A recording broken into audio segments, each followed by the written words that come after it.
अशी चटणी तुम्ही आजपर्यंत कधीच केलीही नसेल आणि खाल्लीही नसेल.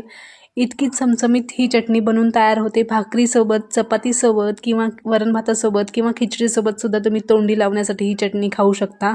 एकदम सोपी रेसिपी आहे.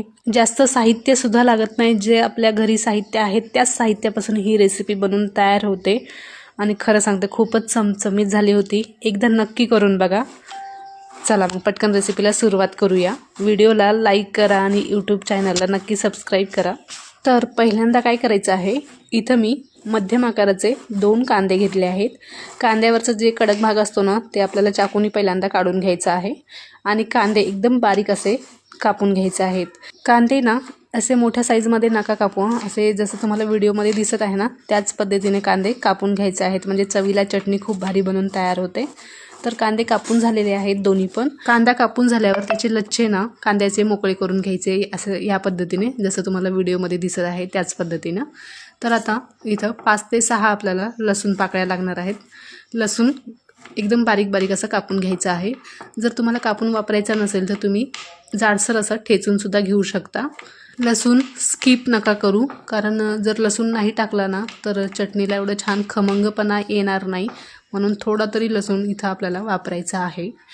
तर इथं मी स्वच्छ धुवून कोथिंबीर घेतली आहे आणि कोथिंबीरसुद्धा आपल्याला एकदम बारीक अशी कापून घ्यायची आहे.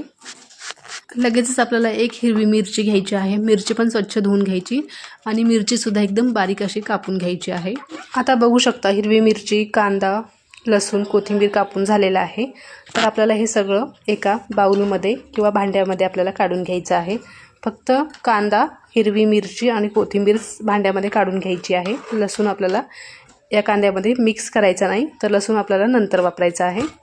आता याच्यामध्ये काही आपल्याला सुके मसाले टाकायचे आहेत. जे आपल्या मसाल्याच्या डब्यामध्ये चमचा असतो ना त्याच चमच्याने आपल्याला सुके मसाले टाकायचे आहेत. 1 टीस्पून धने आणि जिरे पावडर, पाव टीस्पून गरम मसाला, 1 टीस्पून लाल तिखट. हे काश्मीरी लाल तिखट नाही, जे आपण रेग्युलर भाज्यामध्ये लाल तिखट वापरतो ना तेच हे लाल तिखट आहे. तर 1 टीस्पून लाल तिखट टाकलं आहे आणि पाव टीस्पून हळद टाकायची आहे. आता हे व्यवस्थित आपल्याला मिक्स करून घ्यायचं आहे.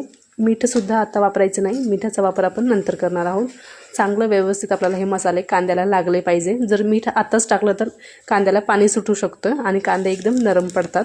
तर आपल्याला कांदा ना कुरकुरीत ठेवायचा आहे, म्हणून आपण मिठाचा वापर नंतर करणार आहोत. आता फोडणीसाठी आपल्याला 1 चमचा तेल मी एका वाटीमध्ये गरम केलं आहे. कडकडीत गरम करायचं. त्याच्यामध्ये 1 टीस्पून जिरं, 1 टीस्पून मोहरी आणि जे आपण लसूण कापून घेतलं होतं ना ते लसूणसुद्धा टाकायचं आहे. आणि इथं 5 ते 6 कढीपत्त्याचे पानं कापून घेतले होते ते सुद्धा टाकायचे आणि कडकडीत फोडणी या कांद्यावर टाकायची आहे आणि व्यवस्थित आपल्याला मिक्स करून घ्यायचं आहे.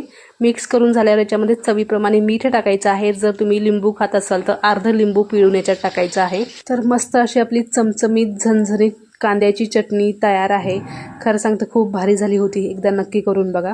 तुम्ही भातासोबत, भाकरीसोबत, वरण भातासोबत सुद्धा खाऊ शकता. नक्की ट्राय करा. रेसिपी कशी वाटली नक्की सांगा. Okay bye.